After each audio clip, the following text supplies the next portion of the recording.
April 3rd, 2026. A U.S. Air Force F-15E Strike Eagle goes down somewhere over Iran. Two crew members eject into enemy territory. One is rescued quickly, within hours. The other, the weapons systems officer, vanishes into a mountain range. His location unknown even to the U.S. Iranian state television broadcasts urgently, urging citizens across the mountainous region to find the enemy pilot. A reward is promised to anyone who does. America goes completely silent. No press briefing, no Pentagon statement for over 24 hours. Two sides are now racing to find the same man. Put yourself there for a second.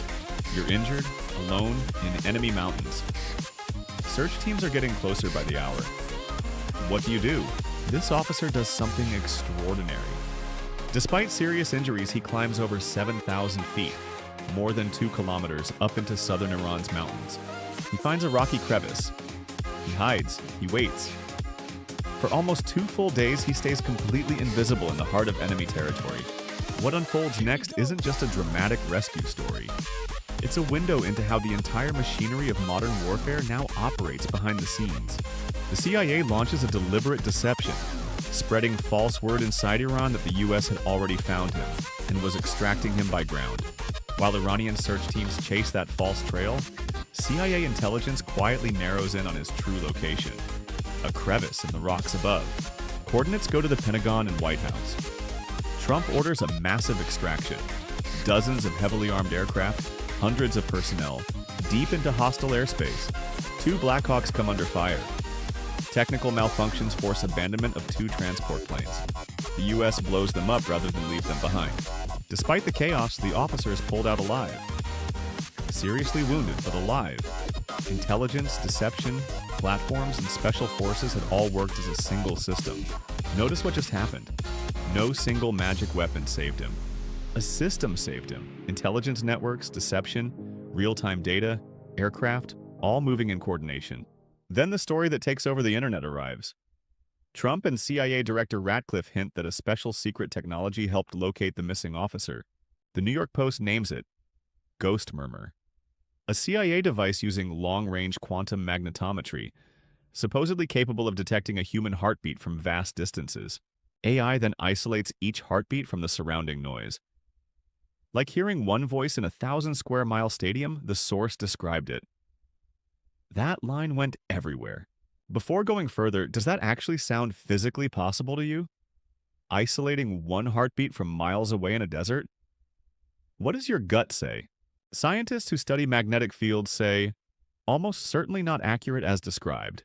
The heart's magnetic field is barely detectable at 10 centimeters from the chest. At 1 kilometer, the signal would be roughly 1/trillionth of its near-body strength. Even with AI processing, the physics simply don't support what was publicly described. What most likely found him? A survival beacon the officer was carrying. CIA intelligence networks, optical sensors, special operations assets, all fused into a single rescue picture. Whether Ghost Murmur exists, is exaggerated, or was a deliberate disinformation story, it doesn't change the core fact of what that rescue operation actually required. What it required was this: sensors, deception, intelligence networks, aircraft, special forces, and real-time data processing, all operating simultaneously to find one person. No single magic device. A system. And that system, not Ghost Murmur, is the real story of what modern warfare has quietly become in the last decade. Ghost Murmur, real or myth, actually does something useful. It makes you ask the right question.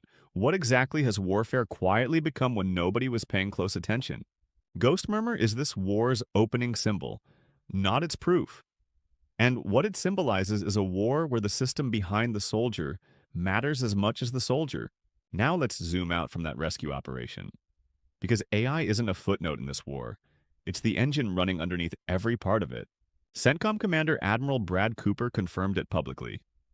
U.S. forces are actively using a variety of advanced AI tools throughout the entire Iran campaign.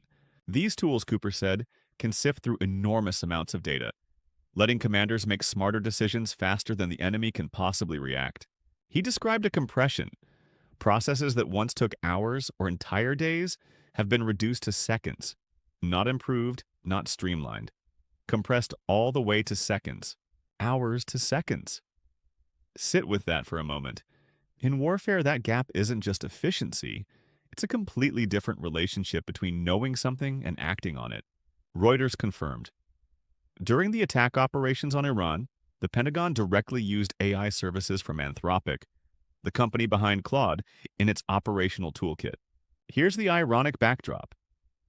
The day before, the Pentagon had declared Anthropic a supply chain risk. Trump ordered the government to stop working with them. And yet, the tools were already embedded, already running. That gap between policy announcements and operational reality tells you exactly how deep AI has gone inside the US military. Then there's Palantir. Their Maven smart system is now, according to Reuters, the primary AI operating system for the entire US military. Not experimental, primary. Maven analyzes satellite imagery, drone feeds, radar data, sensor readings, and intelligence reports, then automatically identifies potential military targets and priority threats. Deputy Defense Secretary Steve Feinberg sent a memo. Maven would give warfighters tools to, his exact words, detect, deter, and dominate all adversaries in all domains. Detect, deter, and dominate. 3 verbs in an official memo about software. The fact that this language now sounds routine is itself something worth paying attention to.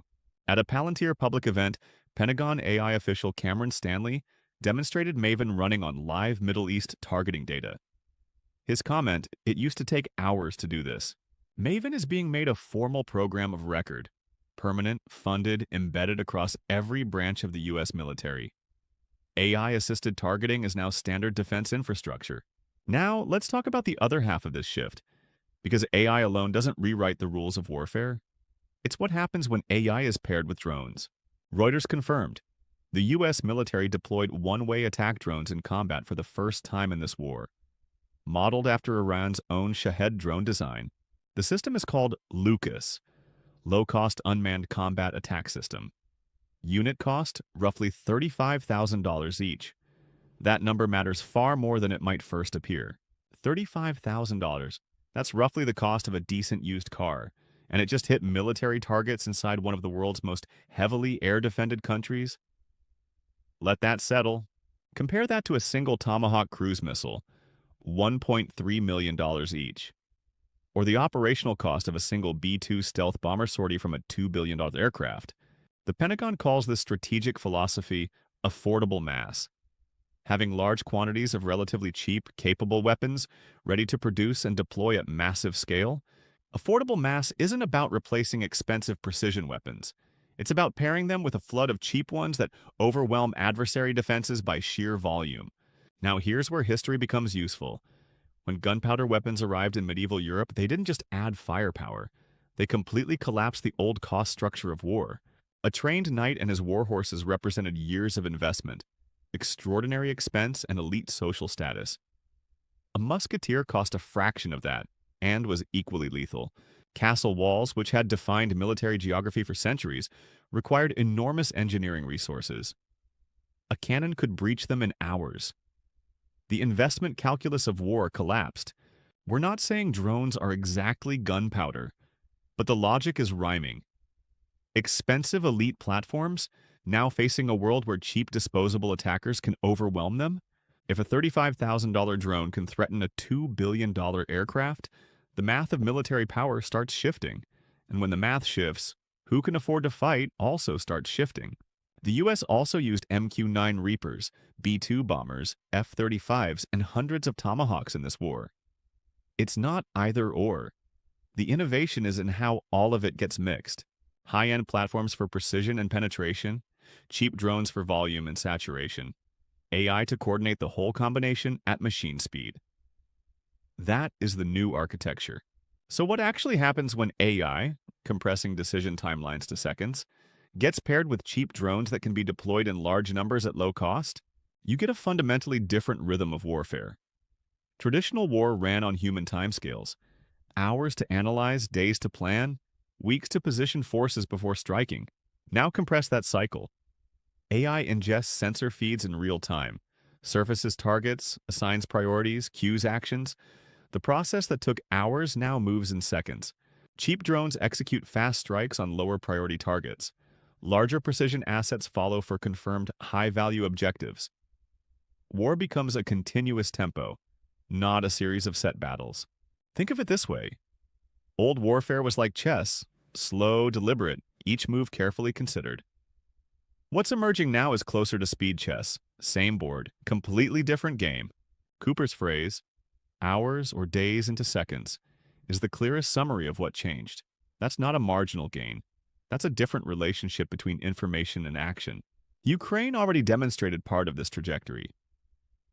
Ukrainian AI analyzed over 50,000 video streams monthly from the front line, identifying targets and placing them on maps for review. Israel used AI as part of its target identification process in Gaza. AI-supported targeting is no longer theoretical. It's operational doctrine across multiple major militaries. What's new in the Iran war isn't any single technology. It's convergence. AI plus cheap drones, plus precision munitions, plus real-time sensor fusion, all operating together at scale. The U.S. launched hundreds of Tomahawk missiles against Iran over weeks, sustained, coordinated, across multiple target sets simultaneously. That operational tempo requires AI to orchestrate.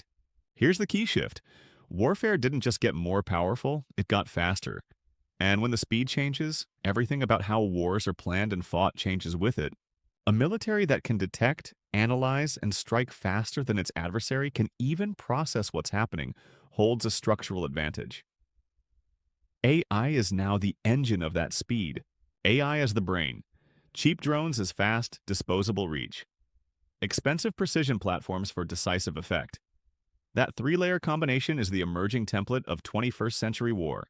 Step back from the hardware and tactics for a moment. Because the biggest change in this war isn't any weapon or any system. It's what finally became visible to the public. For the first time, the public could see clearly. An AI company's tools confirmed in live combat. A drone modeled on the enemy's own design hitting targets inside Iran. A rescue operation where sensors, deception, and real-time data processing were all required just to locate one person in a mountain. That became visible. On the front page, AI has been creeping into military operations for years. Ukraine, Gaza, both featured AI-supported targeting.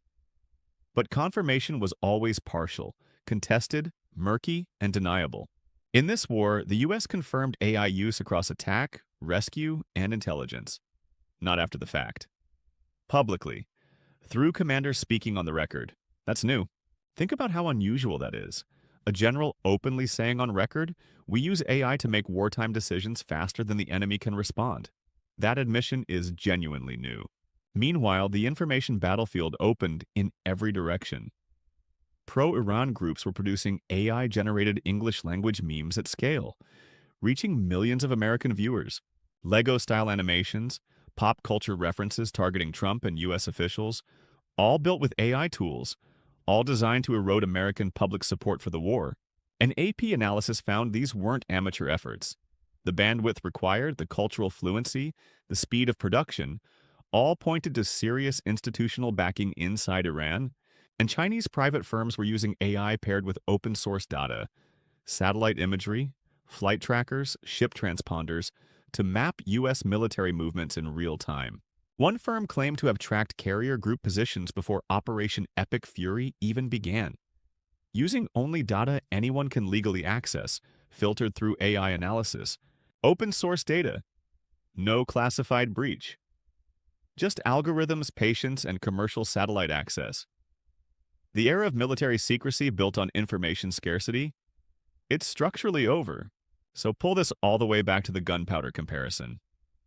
Gunpowder changed who could afford to fight and how long-trained elites could dominate the battlefield. AI and cheap drones are changing the speed of war and the price of entry. Both dimensions, cost and tempo, are shifting simultaneously. That's what makes this a pivot point. We're not saying this war is the final form of AI warfare. It's the first clear public demonstration of what AI warfare looks like when it's actually operational. More drones, more AI, faster cycles, lower cost per strike, higher operational tempo.